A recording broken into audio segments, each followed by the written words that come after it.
Hey guys, it's Chick here and welcome back to the channel. So basically I just wanted to talk about yesterday.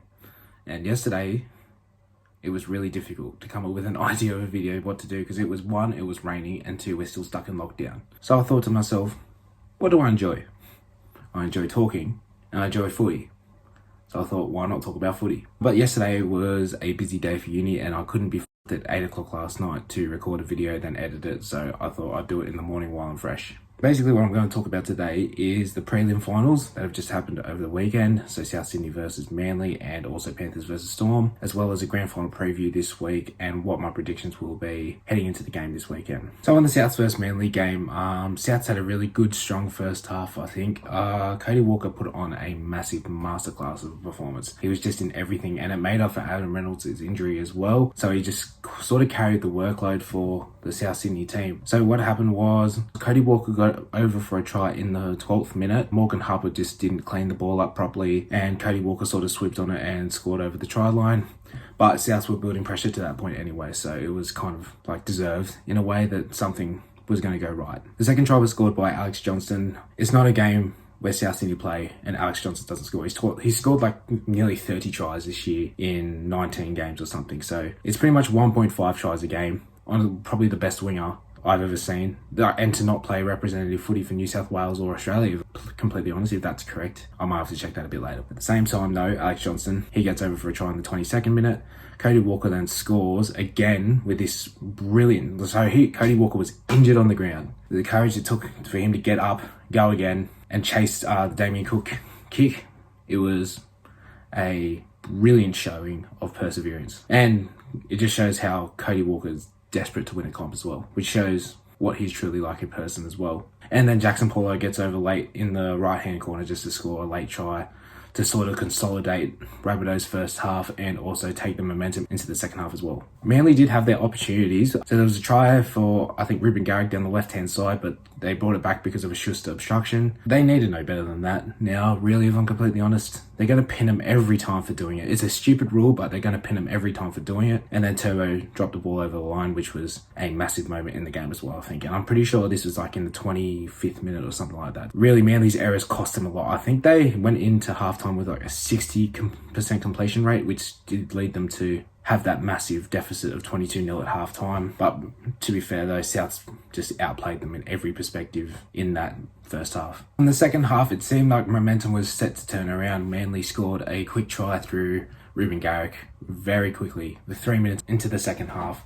So I thought to myself, oh, like Manly could be on a roll here. What they did after that really screwed them up for the rest of the game.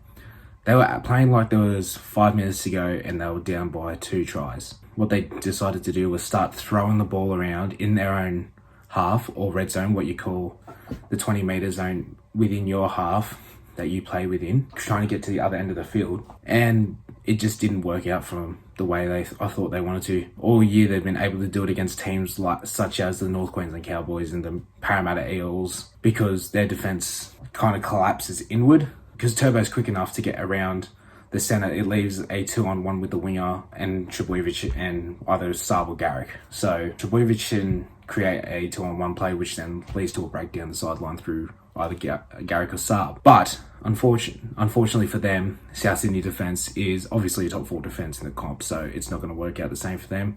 They tried to throw the ball around and do what they could to get down the other end of the field, and they just dropped it constantly. They kept the same completion rate, pretty much 60%. Which led South Sydney then to score a couple of quick tries through Campbell Graham and Jackson Paulo in the 50th minute and 59th minute respectively, which then sort of was consolidated that Rabbitohs were good to go. They were going to be in the grand final. Manly did have 2 late tries, so I think it was the 74th minute and the 77th minute.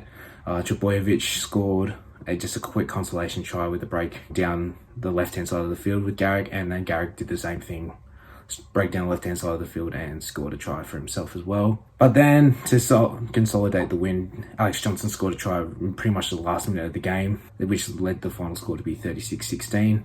Blake Taaffe had a great performance, I think, this game. I was a person that really questioned him, really questioned if he could be the man to replace Latrell. I personally would have preferred to play a Cody Walker at fullback and play Benji at 6, but Wayne Bennett's Wayne Bennett, and you can never question the super coach. Blake Taaffe's been terrific, and I think he's taken his opportunity with both hands, and I think he'll have a big game in the grand final this weekend as well. I'm a bit concerned with Adam Reynolds' injury at the moment. He's obviously a big part of that team, and you could tell that when he went off, Manly kind of got their role on, even when they had 12 men on the field. Manly, when Josh Aloiai was sent to the sin bin, I think for a dangerous throw, a dangerous tackle, I'm pretty sure. At the same time though, Rabbitoh should know, Adam's not on the field, we just got to defend. We've got the win, just defend. And it was a bit worrying to see those 2 tries being scored, but at the same time though, they scored right at the end there, so it kind of eliminated that factor. Back to Adam Reynolds though, he is a very important part of that team, especially when it's like 2 minutes to go, scores a level, and you need a big kick from the sideline in a grand final. You want Adam Reynolds. You don't want to have Blake Taaffe in that position. Blake Taffe's just a bit too young at the moment. So if you get Adam Reynolds fully fit, get that groin all good, I feel like Adam's going to have a big game this week. But if he's not 100%, I feel like he'll play a Cooper Cronk role like in 2018, where they just sort of shielded him in the defensive line and all Adam had to do was sort of coach. It'll be like a 12-man team with just a director. It's like another coach out on the field playing pretty much. So he's just directing players, telling them where to go and stuff like that. He'll definitely be playing this week, without a doubt in my mind. I think 2018 only showed us that like you need your big players in the grand final. So, and it doesn't matter in what capacity, you just need them out there. So I think Adam Reynolds will be playing this weekend. Yes, it was a big win for South Sydney, 36-16, and I really hope they have a big performance on Sunday. So moving on to the other prelim game of the weekend, Penrith versus Storm. That was probably the best game on the weekend. It was physical, it was tough, it showed great defense, it showed great skill, and it showed a bit of controversy as well. But we won't get into the controversy stuff because I just like to focus on the positives during the footy talk. So I thought to myself, oh, maybe just talk about the positive side of things for today. Melbourne versus Penrith. What can I say? Penrith's defense was amazing. So in the first half, obviously they get that really quick try through Stephen Crichton with one of the most brilliant kicks I've ever seen. I hate complimenting Nathan Cleary just because everyone does, but that was one of the best kicks I've ever seen. It was Cooper Cronk-like. When Cooper Cronk used to do those big sweepers across the field and it would bend back straight into the player's chest, it was exactly like that. I could have said for all money it was going out, but you know what? Stephen Crichton has an amazing ability to do some ridiculous things because of his background in basketball and touch footy and rugby league. He has a diverse range of skills and attributes that he can use on the footy field. It was a terrific try. It was a great way to start the game as well. The big talking point of the game as well was when Christian Welch was sent off with a HIA and when Cheese was sent off with a HIA as well, but it also looks like a shoulder injury too. So basically both of them were ruled out for the rest of the game because they had a concussion, which meant that Melbourne could only play with 15 players for the rest of the game. So 2 interchanges, which is when it's 28 degrees in Brisbane, 70% humidity, and you have Asafa Solomoa and Kamakamika on the bench who are big bodies who probably play 35, 40 minutes max a game and they need to play 60 or 70, it's going to be tough. It's going to be tough going from then on in. Melbourne would have given themselves more of a chance if they would have just held the ball. Their completion rate, like Manly's, was low. It was like 60%. They just were doing really un-Melbourne stuff. Like Melbourne are the pinnacle of always having to complete at a high rate to beat them. Like most teams who complete at 80% don't beat Melbourne. Like you literally need like 90% completion rate. That's how good they are. But Melbourne just were not on that day for some reason. I'm not too sure why. I think that the 19 game streak that they had during the year may have unsettled them a little bit. I felt like everyone was saying, oh, Melbourne's got this, including myself. Everyone was saying, oh, Melbourne's going to win this. Like, it's their comp now. You may as well just give them the trophy sort of thing. I think Melbourne just collapsed under the pressure of the media, the fans, and the punters themselves. What can you do? Melbourne just had one of those games. Just had one of those games that every team has every now and then, just at the wrong time. Melbourne did also squander a lot of opportunities. The George Jennings one is a clear one to me. If he holds onto that ball, he scores a try, he at least gets them back to 6-4 where they can build from that. What Melbourne are usually very good at is getting repeat sets. So getting the ball in goal and getting the line drop out and then building the momentum for them to score a try. I don't think they did that once or twice during the game. They might have done it once. I can't remember. It wasn't a lot. It wasn't like the amount that they usually do to build and sustain pressure. That was another key area I figured out, which they lacked in the game as well. But at the same time though, Penrith had amazing defense. Like there was the Burton try saver. There was some miraculous plays being made. I feel like Momorowski held himself well, especially against Justin Olam. Justin Olam is the best centre in the comp this year, and Momorowski did a terrific job holding Justin Olam to minimal effort as well. I'm not saying that Viliami kick out and Crichton didn't do anything to stop Olam either, but I think Momorowski was the main man to hold his own against Justin Olam. So because of the squandered opportunities that Melbourne made, Penrith went up with a 6-0 lead into the halftime break. So the second half started very similarly to the first half. Brian To'o scores another try. One of the best running wingers in the game. Scores another try, which then gives them a 10-0 lead in the 42nd minute. After that point, Melbourne just kept on doing the same thing. They kept dropping the ball. They kept giving away penalties. Their discipline was just not there. It was just not Melbourne-esque. Like, out of everything, that hurt them the most in the game. Unable to build some pressure and then sustain it was the big thing in the game. But also at the same time, though, Penrith's scramble defense was still amazing. Like, they just kept on going. They kept on grinding. I feel like because Penrith have had a few grindy games during the year especially, and they've won those games, it gave them the confidence to grind out a big win, especially in this game. Melbourne haven't really done that. When they were in that 19-game period, they would always win by like at least 12. Even when they weren't starting to not play good at the end of that 19, they were still winning by like 12. And then they played against Parramatta in round 24, I think it was. They couldn't stay in the grind. Parramatta just completely grinded them out of the game. Their defense was so much better. The defense of both teams that game was really good, but Melbourne just couldn't find a way to win in a close game. So, which I think Penrith had the advantage over Melbourne this game with, because they played in a tight game against Souths, which they lost and which they learnt from. Then they played in a tight game against Parramatta, which was 8-6. Like, the defense in that game was crazy as well, and they beat the side that beat Melbourne. So that gave them all the confidence in the world to beat Melbourne, pretty much, with their scramble defense and also with their defensive pressure, getting up quick off the line, building the pressure and sustaining the pressure as well. Pappenhausen did score not a late try. It was the 62nd minute, but he did score a try, and which sort of set up a great finish for the game. Again, Penrith's scramble defense was just insane, and they held out Melbourne's pressure to win 10-6 in the end. So Penrith deservedly got a spot in the grand final as well against South Sydney. So as we all know, the big game is this Sunday. It is 7:30 in Brisbane at Suncorp Stadium. And I can't wait. I honestly have been waiting for this day all year. I wish it was in Sydney and I wish I could go, but with COVID-19 being a son of a fucking bitch, grand finals moved to Queensland. I'm happy for Queensland, but I also hate it at the same time because I feel like, Queensland, they've already had everything this year already. So I feel like Souths have had a bit of an easy run to the grand final, and they've had a longer turnaround too. So they get a 9-day turnaround instead of Penrith's 8-day, which realistically isn't that much, but one day can do a lot of good.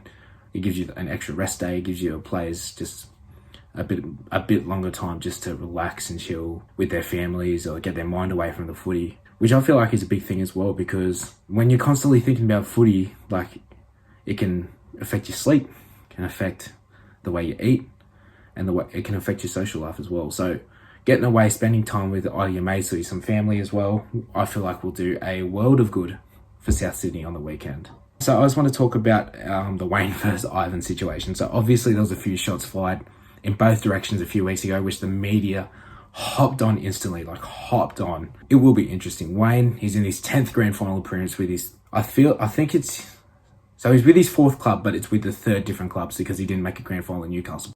Quick correction, Wayne did also coach at Canberra and lead them to the 1987 grand final. But he was very close in Newcastle, making the prelim final in 2013. But I feel like Wayne has had so much experience there, but he hasn't done it for 11 years, interestingly enough. The last time we made a grand final was 2015, where the most famous grand final has ever happened, where North Queensland won in Golden Point, Jonathan Thurston field goal, the best grand final I think I've ever watched in my life. He has experience there though, so I feel like that's a point to Wayne. A point to Ivan is they remember the hurt of that grand final so clearly from last year. I was saying, this is Penrith's time. This time last year, I was saying Penrith, if they don't win it, it's a choke. And I feel like it's the same thing again this year. They've had a great season. They're favourites to win this game as well. So I feel like if they don't win again this year, it is a choke. But at the same time, though, they are very recent in that they were there last year and they want to win so bad.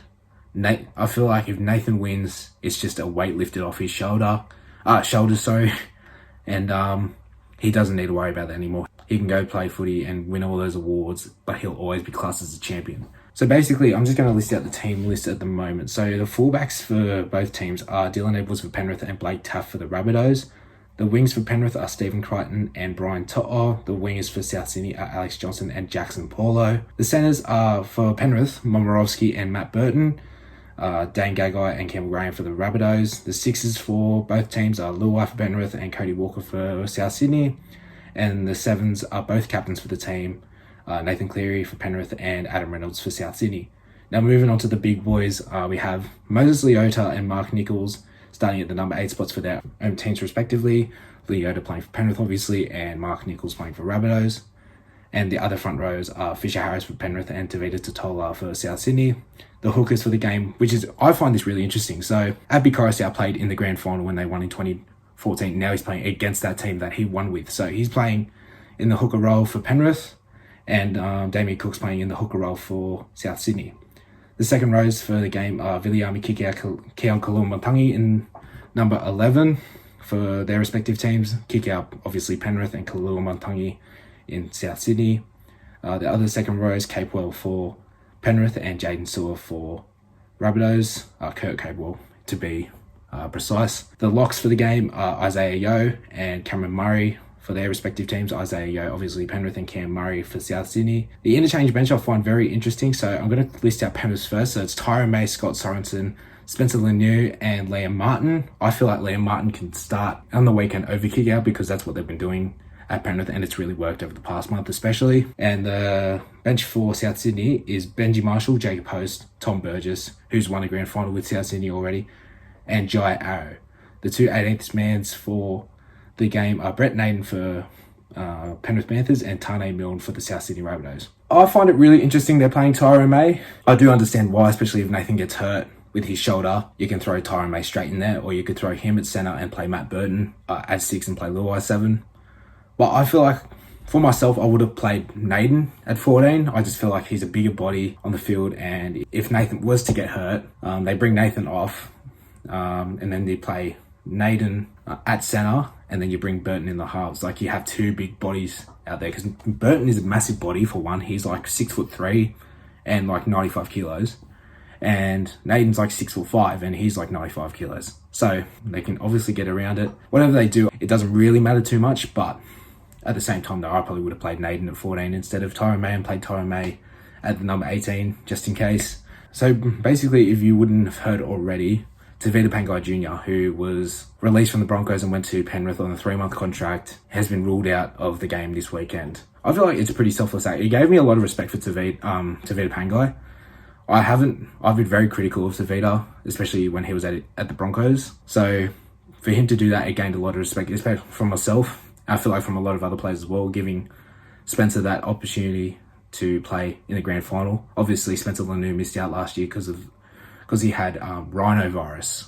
So it wasn't corona, it was rhinovirus. I feel like it was a very nice gesture for Tavita to rule himself out of the game, because I know how much he would have wanted to play, but at the same time, though, I feel like he thought, I've been catapulted into this position, which I almost not deserve, but I kind of find, I think you guys know what I mean. But yeah, TBJ, he's injured with a medial ligament, apparently. But fair credit to him. And I hope Spence has a big game, because he's one of the best front rowers I've seen come through Penrith. Anyway, so now, moving on to my prediction. I have found this incredibly difficult to think about. I cannot split. I feel like one of these teams are going to win by if Adam Reynolds is playing, like, it is playing, not just being a coach. I feel like Rabbitohs will win by 1, but I feel like if he isn't playing, then Penrith will win by, if he isn't playing, like he's just coaching around on the field, I feel like Penrith are going to get away with it. I feel like they could win by 6 to 12 points. I honestly can't split the two teams, if I'm completely honest though. I'm just sitting on the fence here. I would prefer South Sydney win, so all my Penrith mates can shut the up. But at the same time, though, it would be nice to see all those boys who have come through the juniors. Like, I think 17 out of the 21 man squad are Penrith juniors, which is an incredible statistic, if I'm completely honest. So it'd be a great story for them. I feel like they would come home to a roaring Panthers like club. There'd be people going nuts there, I think, as well. But South Sydney, though, they have great storylines too. Like, it's Adam Reynolds' last game for the club, and he's been a prolific player for the club for 10 years now. And it was a really situation for him to leave, I think, this year. It made me feel really sad because I feel like he should have played at South Sydney his whole career, and I don't know why South wouldn't just give him a 2-year contract. He's been playing terrifically all year anyway.